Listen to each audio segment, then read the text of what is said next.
listening to Exposed Living, Be Ageless, the podcast where we drop the masks, flip the script, and talk real life, real love, and real leadership unfiltered.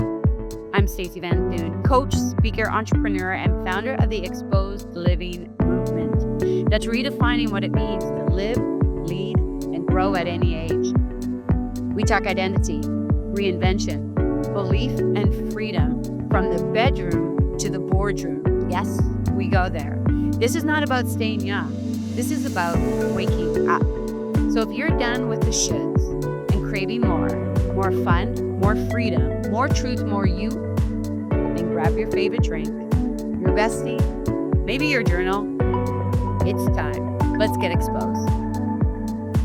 Welcome back to Exposed Living, Be Ageless, the podcast where Gen X strips away the excuses.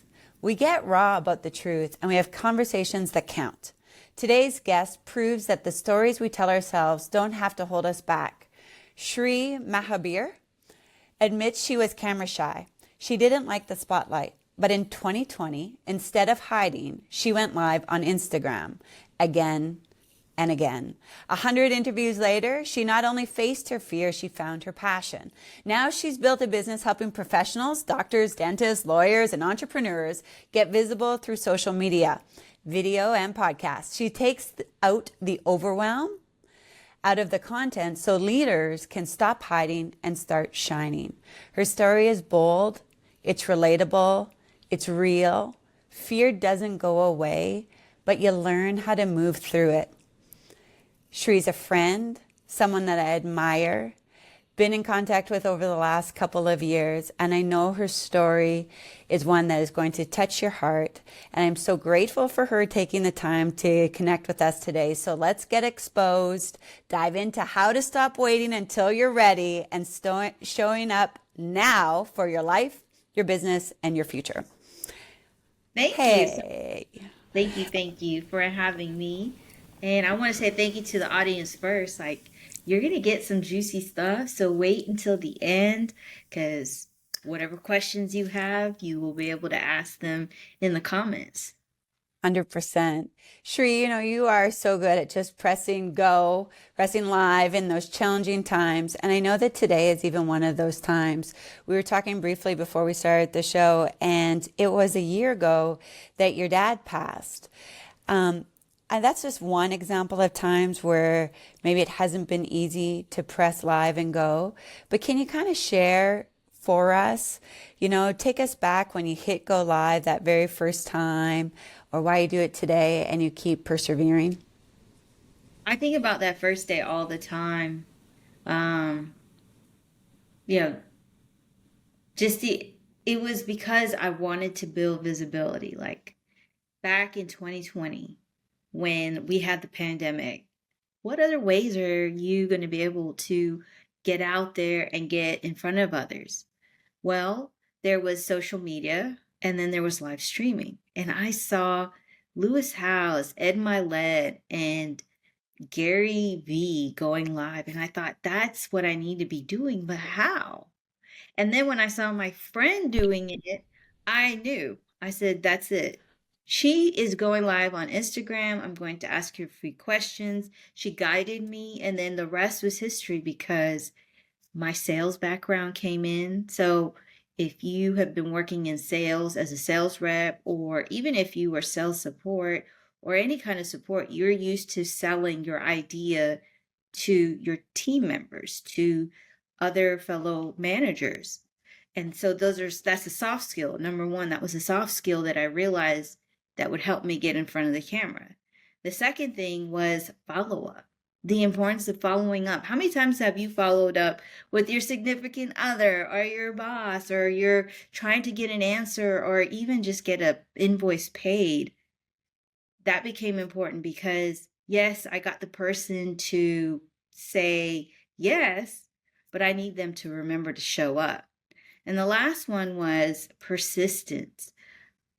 I had to ask 9 people before the 10th person said yes. And mind you, back in the day, people said no because they were afraid to be on camera. They didn't see the value of going live back then. And they were like, you don't have enough followers. I had 92, 97 followers back then. And so that persistence of asking people, not getting let down if someone said no, and that came like from years of just whether I was looking for a job or when I was in sales or trying to get a promotion. What do I need to do to get level up? That persistence has always been there. Sometimes we forget it exists. Mm-hmm. And so all of these three things helped me to be able to push go, not think about myself, not think about my fears, not think about how I looked. I got this person who said yes. I promoted it. It was on my heart to say, go and get in front of the camera. Go and interview these people. Go and give a spotlight to entrepreneurs. Go and build a community, because in 2020, how many people do you know we're teaching you to go live? How many people do you know we're building a community for other entrepreneurs to feel like they're not alone? Yeah. And that's what I was doing. And when I hit live, that's just what it was. It was not about the fears. It was just about what are the possibilities. And I just went with that. I love that. And yeah, I think you said something that's so important. So many times when we're scared or something, our attention's on our own selves, not the people that we're here to serve and how we can make an impact. So you kind of like got over your fear by just freaking taking action and doing it and focusing on how to add value. Mm-hmm. It really is. It really was. And so even though you asked me like what was that like the first time, I'm telling you, I could not think about my fear because there was just so much more ahead of me. And like, what would you say to someone out there that has even like what you're doing today? Yeah, I mean, it's maybe not fear as much because you have experience in going live, but there's challenges and you're hurting in certain ways right now, remembering back about your dad and still showing up. You want to kind of lean in and talk to that because I think a lot of times we use these, and I say this with love, but like these so-called excuses, even though they're so valid, right? They're so valid to take a back seat. And yet here you are today on one of a challenging day, willing to show up. Why do you do that? I have to push myself because just like you were saying, they are valid excuses. Like they do get in the way. I've lost my brother, I've lost an ex-husband, and then my father passed on my brother's birthday. And it can get to you. I spent the last year, I've, let's just say my brother died in 1990 and I didn't realize that grief was affecting me until I became an entrepreneur. Then I didn't realize that my ex-husband's passing affected me. And so losing my father is a bigger hit because that's my father. Even though I lost my brother and this other person, this was a big hit. And when I came back, I took a month off after my dad had died. And I was like, I have promised these people that I would go live with them. So if I just do the bare minimum of just showing up for my guests and for my audience, then that's it. And I even told my guests, I said, look, my father passed a month ago. And if I start crying, it has nothing to do with you. It's just where I'm at. And don't worry about my audience. They're so used to me showing emotion that it's okay. They'll be there for me. And that's exactly what would happen. I would go live. I would make mistakes. I remember I forgot this one of my guests' name. I would kept calling her the wrong name, but she was just so understanding because she was actually one of the guests I was supposed to interview the month that my dad had passed.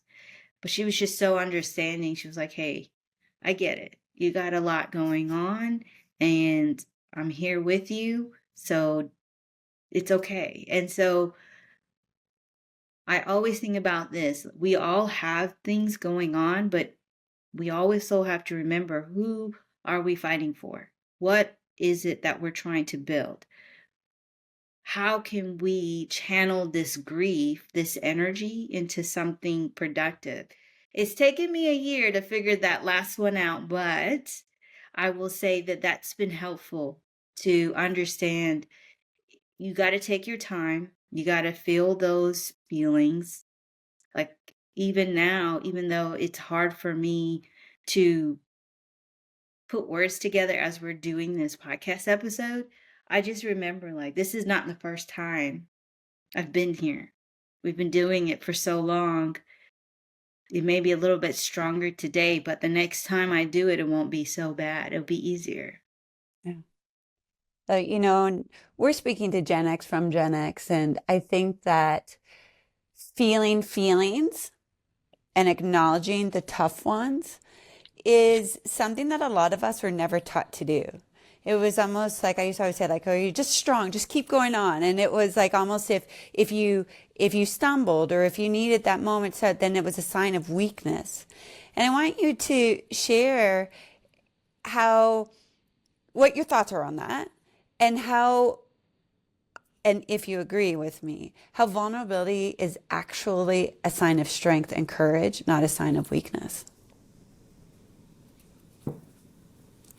So, our parents are living a life that they know, that they have been taught. So, what are they going to pass to us? It's what they know. Mm-hmm. But only thing that can change that is if they themselves have this revelation that that's not the truth. The truth is that you don't carry that. You need to take time. You need to understand and process because it affects you. And until I decided 5 years ago that I wanted to change, it's actually before that.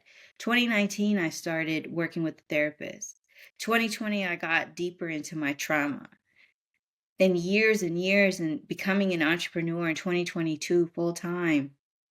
It's understanding, like, I wanted to feel the feels. I wanted to understand when I have certain behaviors, what happens.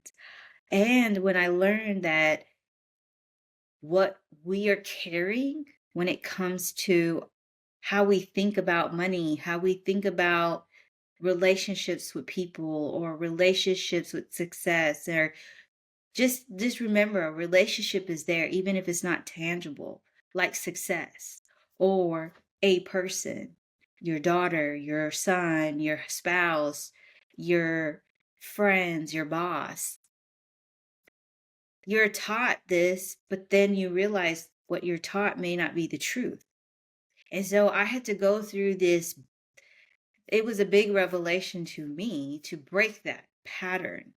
Now, I'm not saying that I'm completely away from my patterns that my parents taught me, but I will tell you that when I learned that there are patterns in our behaviors, that is what I focused on more.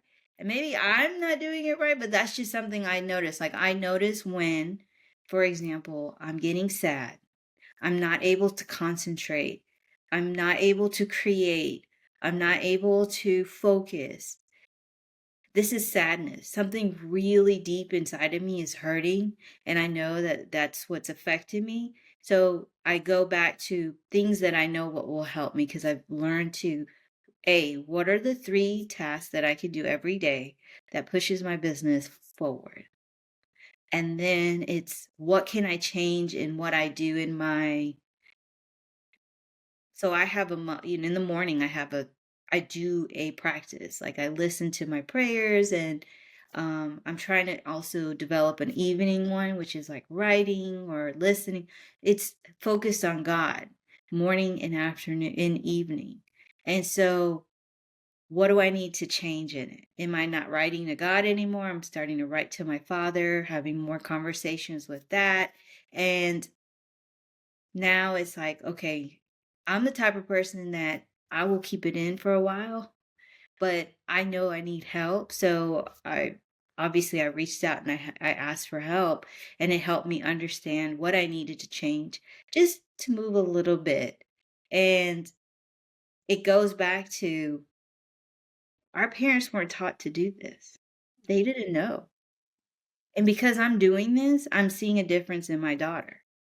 our relationships have changed. And I'm feeling like in deep within my future generation of family, which are my grandkids and grandkids' children, is not going to be the same like what I had because I'm living the life that my parents only knew and what they were taught. And what they were taught isn't always the right way, but they only knew what they knew. And I love that perspective that you're sharing because I think then some people go, well, I should have known better. I should have done it this way. And then they level on this an extra set of heaviness of energy when it comes to shame and guilt and not knowing. But it's like one of those like, listen, it's so important for us to reevaluate our beliefs from a neutral place because just because we've had a belief in the past doesn't make it true for the future. And I love what you're saying is that it's like, is this an alignment of where I want to go? And on those times where it seems challenging for me to do it, what are those 3 go-to types of tasks, but that move the needle forward that I can get myself back into it? Still acknowledging how I'm feeling, but also now feeling productive and making the energy a little lighter to take some action around it. Mm-hmm. It absolutely does.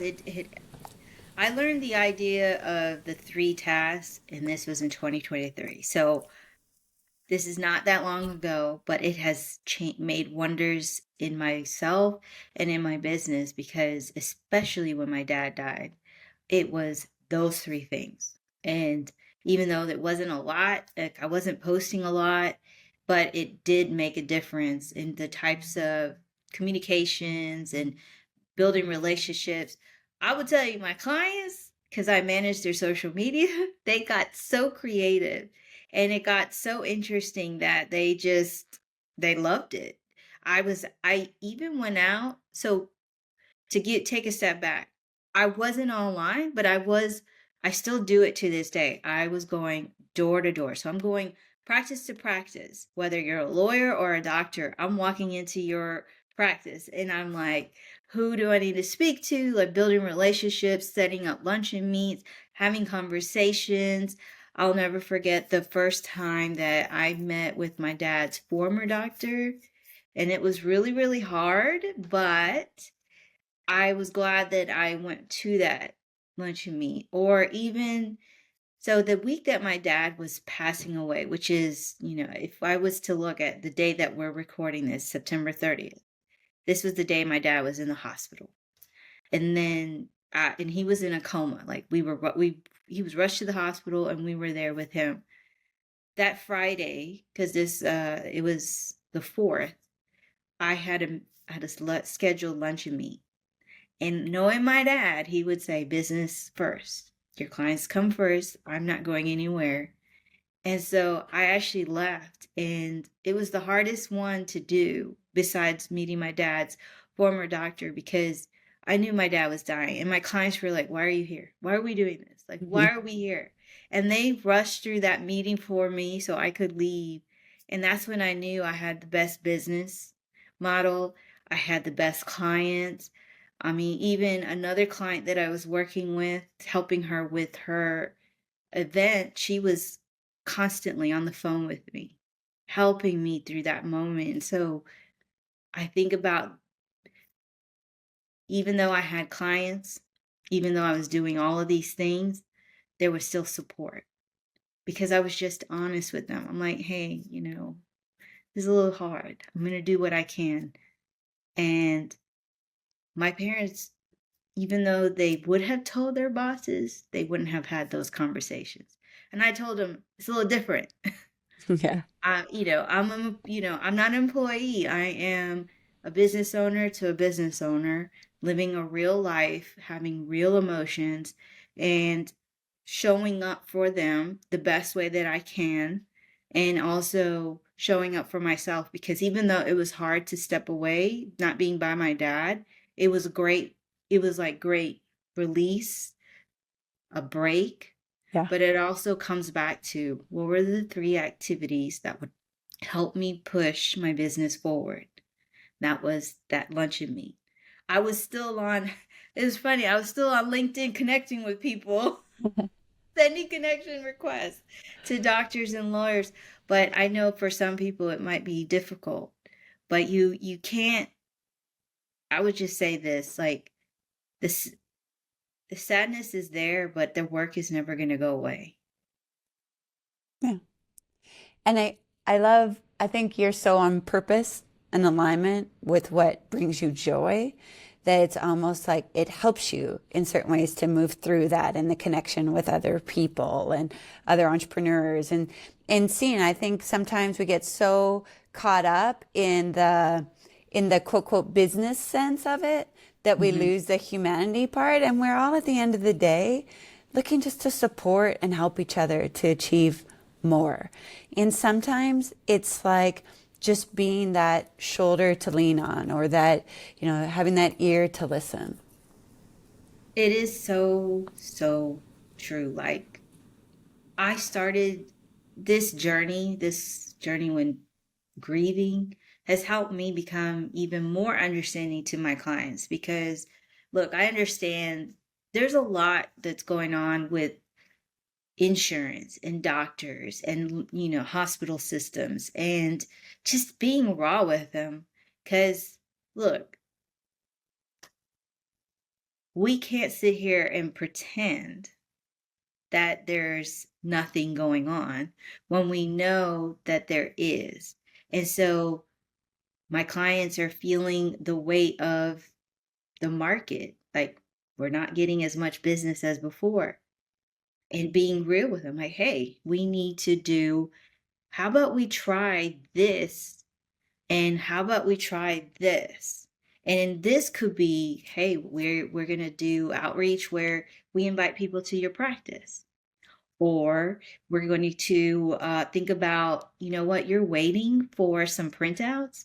You know what? Let's just print somewhere like Kinko's, FedEx, Staples, and just pass them out because it's all about getting the word out. We want to be perfect, but I'm talking to another business owner. I'm telling him, like, stop. I don't care. At this point, we can be presentable and still make an impact. What do we got to do to get this rolling? I love that. You challenge people to think outside their norm. And I think that this is exactly why I created Exposed Living, is that it's okay to get uncovered. It's okay to say, I'm having a shitty day. But it's not like there's two parts of it. Are you going to say that and sit in it? Or are you going to say that with the intention of moving through it? I often ask my own clients, I say, are we more, this is a tough one sometimes to hear, but are we more in love with our old story than that vision of the future? Like, is it that you want this? Like, just because you have clarity of what you want, just because you've done the hard to embrace something, doesn't mean that more adversity is not going to happen. So how do we then together, like, continue to face those fears and to be real people more and more as we know this, and this is in your wheelhouse for sure as a branding expert, so I want you to lean into it. It's like, we're not looking for perfection anymore. We're looking for Yeah. real. We're looking for stories that connect.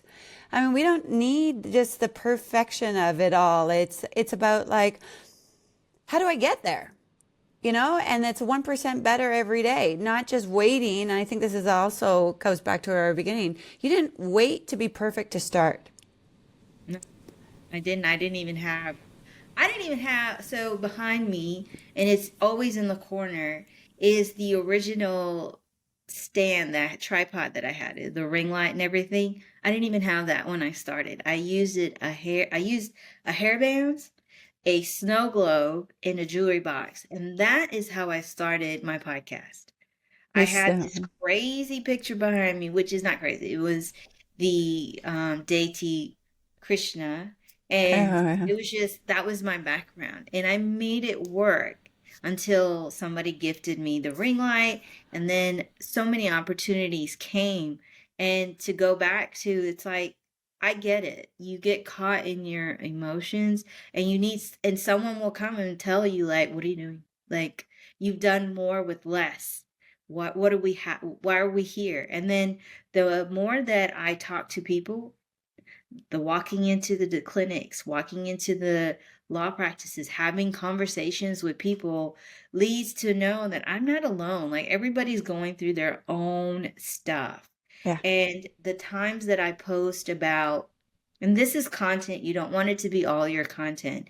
But when you talk about what you're going through, the grief, the hardship, I mean, even having, we all know, if you don't know who David Goggins is, he talks about regimen and being Disciplined. disciplined. And I was going to say that he's a person that's ride or die, but then you hear him say, I look at my tennis shoes and think, why do I want to run today?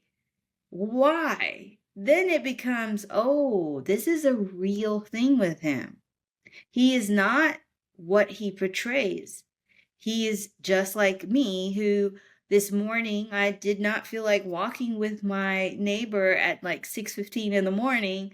I wanted to come up with every excuse to push the time, but I said, no, we're going to go for that walk and we're going to start our day. And you know what? We're going to reward ourselves with a quick nap when we come back. And I did reward myself with that quick nap. But those are the things we have to do to ourselves to get outside of ourselves. What are the little things that we can gift ourselves? Is it a nap? Is it watching your favorite show like X-Files? Or Just a little plug.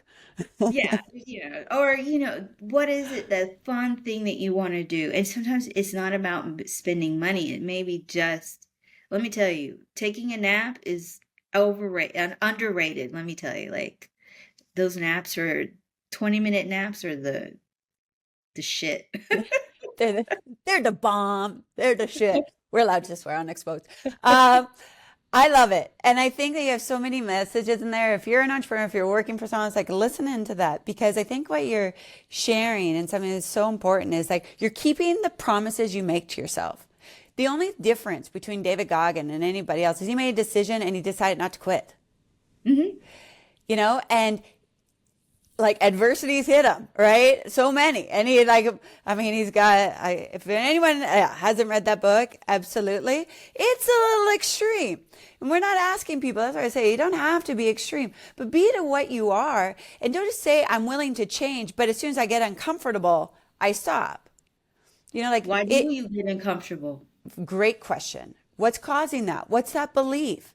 And I think that's what Shree's demonstrated, at least in this, is like she chooses courage over comfort. She chooses visibility over fear. She chooses to recognize that her voice needs to be heard, that someone needs to hear her story, even in times where she may be doubting herself. And that's the difference between winning in life and settling, thriving in life and just living life, in my opinion. And I just want you to kind of wrap that up, and then I want to get into our 5 ageless questions. But from there, I feel like a little bit jazzed. So the question, if you could repeat one more time. No, just like, why don't you stop? Like I think you said in certain ways is that you have a strong why, but why don't I stop? Yeah. Okay, look, we have what's called our subconscious mind. Our subconscious mind is to protect us. So the moment that you decide, you know what, I'm so used to not speaking up, I'm so used to allowing my grief to take over, and I don't want to do anything. I'm so used to, you know what, even though I work out, this is a true statement. I work out, I lose weight, I gain weight. Why should I keep working out? No, because our subconscious mind, because we have this pattern, again, it goes back. Hey, you stay safe. Let me keep you safe. Let me keep you where you are. Because the moment we start to think about what is the unknown, the fear starts to come in. Because we don't know what's going to happen. And that is the truth. You don't know what's going to happen. But you also don't know what's going to happen if you do take that chance. It could be great. And I always say, as much as I fear stuff, I always have to remind myself, look at the data that you're going to get. Look at what's going to come to you. Every time that I have stepped out of that mindset, gone out of my comfort zone, I became a published author. I've had a show for the last 5 years. I'm now pivoting in a different direction in the way I show up online. It's not that I'm taking away who I am. I'm just, even my show is changing the trajectory. And so even though I'm scared to do it, I'm excited to what's coming. Yeah, I love it. And so I think it's a constant evolution, right? And this is where we grow. That's you. And I just grateful that you showed up today for the audience to hear it, because I know it's so relatable, your story, that there are those times where we may doubt ourselves, question ourselves, have these reasons what should stop us, and yet we continue to persist. And you're an incredible example of that. So Shri, every episode that I have, I kind of end with 5 ageless questions. A little bit shotgun. They're not just one word answers though. Are you ready for them? Okay. All right. So they're a sentence. I have to come up with a sentence. You answer whatever you want. If it's Okay. one long, there's no time zone on this. I've got one that says, "What does living exposed mean to you?" Living exposed means sharing the stories, the thoughts that you are afraid to share to people, that, especially like for myself, to give you an example, I've worked with the same medical clinic for the last 3 years. I could not show you numbers to show that they went viral, but I can guarantee you that they are getting patients referred. They've won awards they've never won before. But I was just so scared to say that out loud. I don't make people go viral, that I was afraid people wouldn't hire me. But now I'm saying to people, we just create content that connects, and that's it. Love it. Okay, this is why I have you on here. You have content that connect, and this is conversations that connect. It's so important. What's one belief you had, maybe in your 20s or your 30s, that you've completely rewritten? So I rewrote that I could be, this is going to go against the grain of a lot of women, that I could do it all. Yeah. And I could do it as a single mom. And I would say that's not true. Being single mom sucks. And had I made better choices with partner selections and understanding what role a mate does, because remember, relationships, that's what we live in. Whether you're doing business, whether you're coaching, I mean, whether you're with your child or business, I mean, not business, but if you're working for someone, there's a relationship, even money, and understanding what does a healthy relationship look like, and what am I looking for, not just in a partner, but in myself. I had figured that out when I was younger. I would be married. From one single mama to another. Hey, I've got you interviewed over 100 entrepreneurs with your first Go Live show that you did. What was the one thing that surprised you the most about entrepreneurs after hearing so many different journeys? Was there like something that surprised you?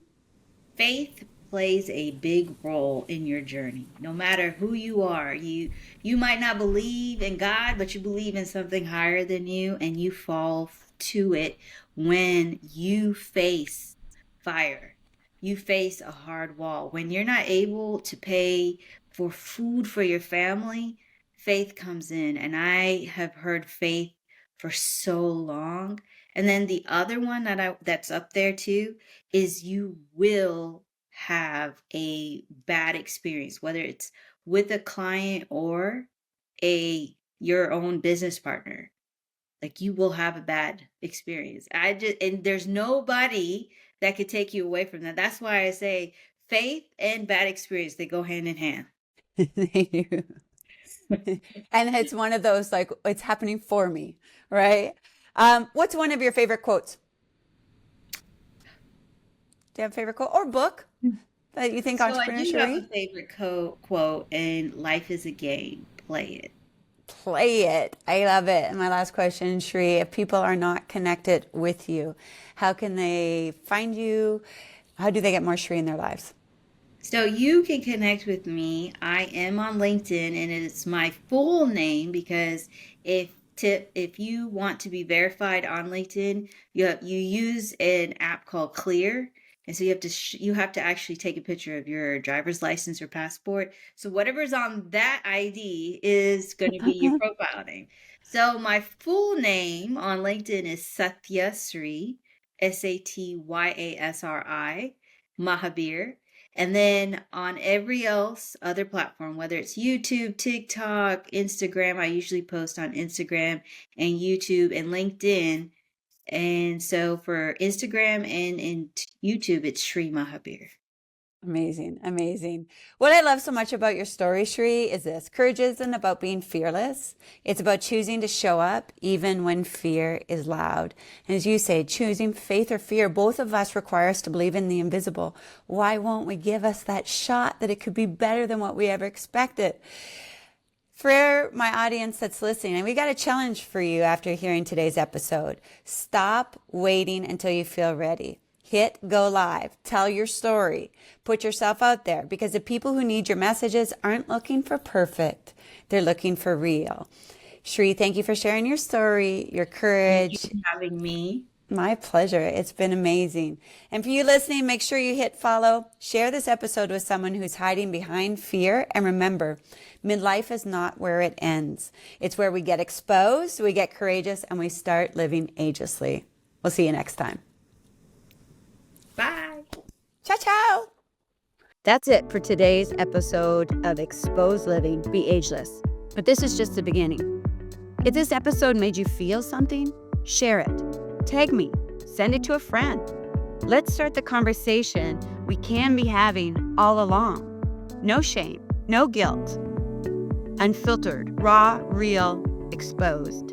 And if you're ready to go deeper, join us inside the Exposed Living Facebook community, where we take this work off the podcast and into real life. Know this, your change starts when your excuses die. Because this life, this one wild, ageless, unforgettable life is waiting on you.